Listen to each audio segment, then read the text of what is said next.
جب میری شادی ایک سادہ دیہاتی عورت سے ہوئی تو میں خوشی اور افسردگی سے ملے جلے جذبات میں مبتلا تھا۔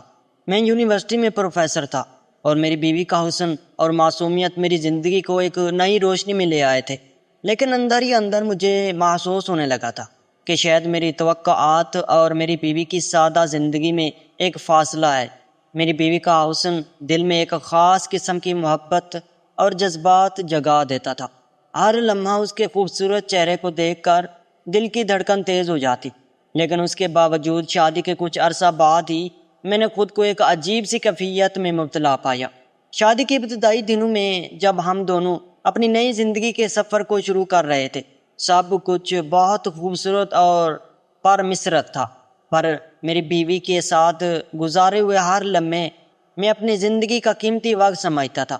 اس کے سادہ مزاج اور پرخلوص محبت نے میرے دل میں ایک الگ جگہ بنا لی تھی، لیکن کچھ عرصہ بعد ایک عجیب سا واقعہ رونما ہوا تھا جس نے میری زندگی کو بدل کر رکھ دیا۔ ایک دن جب میں اپنی بیوی کے ساتھ وقت گزارنے کے بعد آرام کرنے کے لیے بستر پر لیٹا تو میں نے محسوس کیا کہ میرے جسم میں کچھ غیر معمولی تبدیلیاں ہو رہی ہیں۔ یہ تبدیلیاں جسمانی طاقت کے حوالے سے تھی۔ میں نے پہلے تو اسے عام تھکاوٹ سمجھا، لیکن یہ کیفیت مسلسل برقرار رہی تھی، تو میں نے خود کو اس بارے میں سوچنے پر مجبور پایا۔ ہر دن کے ساتھ مجھے محسوس ہونے لگا تھا کہ میری جسمانی طاقت ختم ہو رہی ہے، میری ہمت اور جوش وہ نہیں رہے جو پہلے ہوا کرتے تھے۔ میں نے اپنی بیوی کے سامنے خود کو ایک مضبوط اور طاقتور شوہر کے طور پر پیش کرنا چاہا تھا، لیکن اندرونی طور پر مجھے یہ خوف ستانے لگا تھا کہ کہیں میں واقعی طاقتور نہ ہونے کا شکار نہ ہو جاؤں۔ یہ خیال میرے ذہن میں دن رات گردش کرنے لگتے اور میری ذہنی حالت پر اس کا گہرا اثر پڑنے لگتا۔ پہلے میں نے اس مسئلے کو سنجیدگی سے نہیں لیا تھا۔ میں نے سوچا تھا کہ شاید یہ وقتی مسئلہ ہے جو جلد ہی خود بخود ٹھیک ہو جائے گا۔ میں نے مختلف گھریلو علاج آزمانے شروع کیے جن میں غذائی عادات میں تبدیلیاں اور ورزش شامل تھی، لیکن کوئی بھی طریقہ کار ثابت نہ ہوا اور میری حالت مزید بگڑتی گئی۔ میری بیوی نے بھی میرے بدلتے رویے کو محسوس کیا۔ وہ میری پریشانیوں کا اندازہ لگانے لگی اور کئی بار مجھ سے پوچھا کہ کیا بات ہے، لیکن میں نے اسے حقیقت بتانے سے گریز کیا تھا۔ میں نہیں چاہتا تھا کہ وہ میرے بارے میں کوئی منفی رائے قائم کرے یا ہمارے رشتے پر اس کا اثر پڑے۔ میں نے اپنے اندر ایک گہرا خوف محسوس کیا جو ہر گزرتے دن کے ساتھ بڑھتا چلا جا رہا تھا۔ میرے اندر کے خوف اور پریشانی نے مجھے خود سے دور کرنا شروع کر دیا۔ میں نے کام پر بھی اپنا دل نہیں لگایا تھا اور اکثر یونیورسٹی میں اپنے طلباء کے سامنے بھی بکھرا ہوا محسوس کرنے لگتا۔ میری کارکردگی متاثر ہو رہی تھی اور مجھے اپنے مستقبل کی فکر ہونے لگی تھی۔ میں جانتا تھا کہ اگر یہ حالت برقرار رہی تو نہ صرف میرے ازدواجی زندگی بلکہ میری پیشہ ورانہ زندگی بھی متاثر ہو سکتی ہے۔ شادی سے پہلے میں ہمیشہ خود کو ایک پرعزم اور خود مختار شخص کے طور پر دیکھتا تھا، لیکن اب یہ احساس مجھے ایک بوجھ کی طرح محسوس ہونے لگا تھا۔ مجھے سمجھ نہیں آ رہا تھا کہ میں کس سے مشورہ کروں یا کس سے مدد طلب کروں۔ طاقت کا نہ ہونے کا خوف میرے لیے ایک بہت بڑا راز بن چکا تھا جسے میں کسی بھی حال میں کسی سے شیئر نہیں کر سکتا تھا۔ میرے ذہن میں مختلف خیال آتے رہے، جیسے کہ کیا یہ مسئلہ دائمی ہو سکتا ہے؟ کیا میں اپنی بیوی کے ساتھ کبھی دوبارہ وہ مضبوط شخص نہیں بن پاؤں گا جو میں ہمیشہ سے تھا؟ کیا ہماری شادی شدہ زندگی میں خوشی اور سکون دوبارہ واپس آ سکے گا؟ یہ سوالات میرے دل و دماغ میں گونجتے رہے اور میرے اندر ایک بے چینی اور اضطراب کو جنم دیتے رہے۔ یہ تمام خیالات اور اندیشے میرے ذہن پر اتنے بھاری ہو گئے تھے کہ میں دن رات اس مسئلے کا حل ڈھونڈنے میں مصروف رہنے لگتا۔ مجھے سمجھ نہیں آ رہا تھا کہ میں کس طرح اس صورتحال سے باہر نکل سکوں۔ ہر گزرتے لمحے کے ساتھ میری حالت بگڑتی جا رہی تھی اور میں اپنی زندگی کے سب سے بڑے چیلنج کا سامنا کر رہا تھا۔ ایک دن جب میں یونیورسٹی سے گھر واپس آیا تو مجھے ایک عجیب سا احساس ہوا تھا، جیسا کہ گھر کے ماحول میں کچھ بدلا ہوا تھا۔ میں نے اپنے روزمرہ کے کاموں میں خود کو مصروف رکھنے کی کوشش بھی کی تھی، لیکن اس دن کچھ ایسا تھا جس نے میرے اندر بے چینی پیدا کر دی۔ تھکاوٹ کے باوجود میرے اندر ایک اضطراب سا عالم آ گیا تھا جو مجھے چین سے بیٹھنے نہیں دے رہا تھا۔ رات کے کھانے کے بعد جب میری بیوی اپنے روزمرہ کے کاموں میں مصروف ہو گئی، میں نے کمرے میں جا کر تھوڑی دیر آرام کرنے کا فیصلہ کیا۔ میں بستر پر لیٹا لیکن نیند آنکھوں سے کوسوں دور تھی۔ بے چینی نے مجھے اپنی گرفت میں لے لیا تھا اور مجھے ہر بار یہ خیال آ رہا تھا کہ میری زندگی میں جو بھی مشکلات ہیں ان کا حل آخر کہاں سے ملے گا۔ میری جسمانی کمزوری جو مجھے اندر سے کھائے جا رہی تھی، اس کا علاج کیسے ممکن ہو سکتا ہے؟ میں بستر سے اٹھا اور بغیر کسی خاص مقصد کے گھر کے مختلف کمروں میں گھومنے لگا۔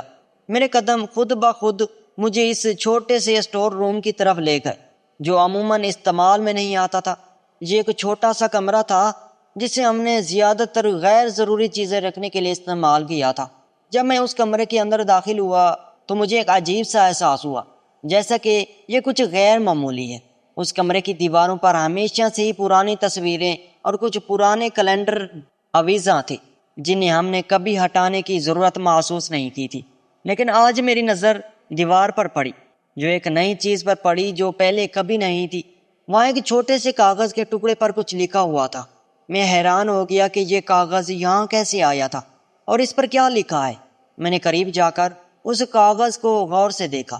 اس پر بڑی سادہ مگر مضبوط لکھائی میں لکھا ہوا تھا، کمزوری کا علاج اپنی بیوی کے کپڑے لا کر کروائیں۔ یہ جملہ پڑھتے ہی میرے دل میں ایک جھٹکا سا لگا۔ میں نے اپنی آنکھیں ملیں یہ سوچتے ہوئے کہ شاید میری نظر دھوکہ کھا رہی ہو، مگر جملہ وہی تھا، صاف اور واضح۔ میری سمجھ میں نہیں آ رہا تھا کہ یہ کیا ہے اور یہاں کس نے یہ کاغذ چھپایا ہے۔ یہ جملہ بظاہر مزاحیہ لگ رہا تھا، لیکن اس کے پیچھے کچھ اور بھی تھا جو میری سمجھ سے باہر تھا۔ میں نے وہ کاغذ اتارنے کی کوشش کی لیکن وہ دیوار پر ایسے چپکا ہوا تھا جیسے وہ وہاں سے ہٹایا ہی نہ جا سکے۔ اس جملے نے میرے ذہن میں بے شمار سوالات کھڑے کر دیے۔ کیا یہ کسی نے مذاق میں لکھا تھا یا پھر یہ کسی پر اسرار چیز کا اشارہ ہے؟ کیا واقعی اس میں کوئی حقیقت ہو سکتی ہے؟ میں نے اپنے آپ کو یہ سوچتے ہوئے پایا کہ شاید میری بیوی کی میری حالت کے بارے میں کچھ معلوم ہو چکا ہو اور اس نے یہ جملہ مجھے اس بات کا اشارہ دینے کے لیے لکھا ہو۔ لیکن پھر میں نے خود کو تسلی دی کہ یہ محض ایک اتفاق ہو سکتا ہے، مگر یہ بھی حقیقت تھی کہ میری کمزوری کا جو راز میں نے اتنی محنت سے چھپایا تھا، اس کا علم کسی کو کیسے ہو سکتا ہے؟ کیا یہ دیوار پر لکھا ہوا جملہ واقعی میری حالت کا کوئی علاج ہو سکتا ہے یا یہ محض ایک مذاق ہے؟ میں نے اس جملے کو اپنی بیوی سے چھپانے کا فیصلہ کیا کیونکہ میں جانتا نہیں تھا، نہ ہی میں چاہتا تھا کہ میں اس بارے میں کچھ جان سکوں۔ میرے دل میں خوف اور بے چینی کا عالم ملا جلا احساس تھا، لیکن ایک چیز تو واضح تھی، اس جملے نے میرے دل میں شک اور تجسس کی آگ لگا دی تھی۔ رات بھر میں اس کمرے میں آتا جاتا رہتا، کبھی اس جملے کو غور سے دیکھتا تو کبھی اپنے آپ کو سمجھانے کی کوشش کرتا کہ یہ محض ایک بے معنی تحریر ہے۔ لیکن جیسے جیسے وقت گزرتا گیا میرے ذہن میں یہ خیال پختہ ہوتا گیا کہ شاید اس جملے میں کوئی حقیقت پوشیدہ ہے۔ میں نے اپنے اندر ایک عجیب سی کشمکش محسوس کی۔ ایک طرف میں اس جملے کو نظر انداز کرنے کی کوشش کر رہا تھا تو دوسری طرف میری اندرونی حالت مجھے اس پر غور کرنے پر مجبور کر رہی تھی۔ میری حالت ایسی تھی جیسے میں کسی جادوئی کہانی کے کردار میں بدل گیا ہوں جہاں حقیقت اور خیال کا ملاپ ہو رہا ہو۔ آنے والے دنوں میں نے بار بار اس کمرے کا رخ کیا، ہر بار وہی جملہ دیکھ کر اپنے آپ کو مختلف خیالات میں گھرا ہوا پاتا۔ کیا واقعی اس میں کوئی علاج ہو سکتا ہے؟ کیا میں اپنی بیوی کے کپڑے لا کر اپنی کمزوری کا علاج کروا سکتا ہوں؟ یہ سوالات میرے ذہن میں گردش کر رہے تھے اور ہر گزرتے دن کے ساتھ میرے اندر تجسس اور بے چینی بڑھتی گئی۔ یہ جملہ میری زندگی کا ایک نیا موڑ ثابت ہونے والا تھا، ایک ایسا موڑ جس نے مجھے ایک عجیب و غریب تجربے کی طرف دھکیل دیا تھا جس کا انجام میں کبھی تصور بھی نہیں کر سکتا تھا۔ میں نے دل میں یہ ٹھان لی کہ میں چوری چھپے اپنی بیوی کے کپڑے لاؤں گا اور اس علاج کا تجربہ کروں گا۔ ایک رات جب میری بیوی گہری نیند میں تھی، میں نے اس کے کپڑے چوری سے اٹھائے اور شہر کے ایک جانا پہچانا حکیم کے پاس پہنچا۔ حکیم نے میری بات سنی اور بغیر سوال کی ایک عجیب سا پاؤڈر دیا۔ اس نے مجھے بتایا کہ اس پاؤڈر کو میری بیوی کے کپڑوں کے ساتھ ملانا ہے اور اس کے بعد اسے اپنے جسم پر لگانا ہے۔ میں نے حکیم کی باتوں کو بڑی دلچسپی سے سنا اور گھر واپس آ گیا تھا۔ میں نے حکیم کے کہے کے مطابق سب کچھ کیا، کپڑے کا پاؤڈر بنایا، اسے اپنے جسم پر لگایا اور کچھ دن تک اس عمل کو دہراتا رہا تھا۔ میری جسمانی حالت میں واقعی بہتری محسوس ہونے لگی تھی۔ یہ ایک حیران کن تھا اور مجھے یقین ہو گیا تھا کہ یہ علاج کام کر رہا ہے، لیکن جلد ہی میری بیوی کو شک ہونے لگا۔